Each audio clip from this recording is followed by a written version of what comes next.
Hello super duper friends, today is day 25. Today you're going to learn the secrets of how to overcome objections and let people convince themselves to say yes. Before we jump into overcoming objections, I want to take a step back and take a recap of what we learned in the previous video. In the previous video we learned how to go from the transition into the close and how to lower our voice when asking for the simple details. Remember, we don't say credit card, we just say information. So that was in the previous video. Now, I'd like to talk about, in this video I want to talk about how to overcome objections. So what happens when someone says no? When the person you're talking to on the phone says no to you?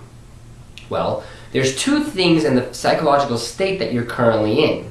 You've presented this, you've done all your frameworks, and we're going to talk about frameworks in the next video, but you've done all this beautiful presentation, you've gone through the model, and then they say no. And what happens? Well, it's what I like to call the flight or fight. So what is the flight or fight? So the flight or fight is when you can sit there and be sad about when someone says no, or you can intelligently, smoothly overcome that objection to help them realize that their own objections are actually a limiting buying belief. And here's the problem. The problem is it's your job, or the challenge. The challenge is that it's your job to help them overcome their own limiting beliefs. So the psychological state is that if you can, there's fight or flight.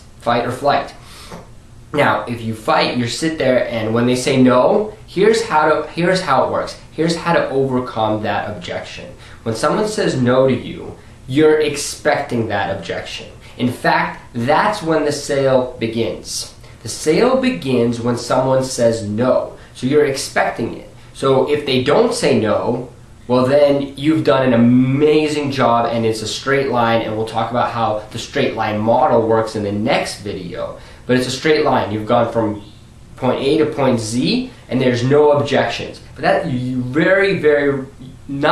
doesn't happen it's not very usual for that to happen. What usually happens is they say no, and you're ready for that. You're ready to fight it. You're not flighting. You're not going to be like, oh, okay, yeah, I mean, if you can't afford it, okay, well then you can't afford it. No, what you're going to say, and here's how it works. You're going to say, sure, I understand. And have you ever thought about why you can't afford it? That's one way. That's how it works. That's one objection that you can overcome. Another one says someone, I can't afford it. Sure, I hear you.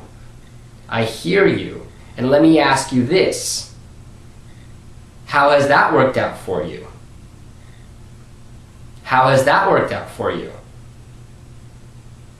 Another one is, sure, I hear you, and let me ask you this. Have you ever thought about where that belief came from?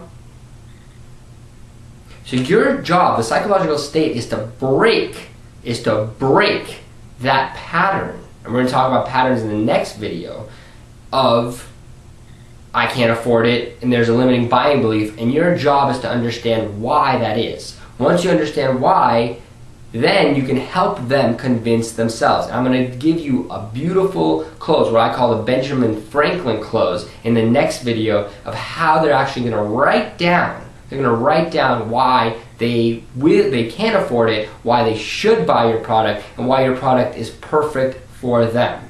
So take care and have a great day. I'll see you on day 26.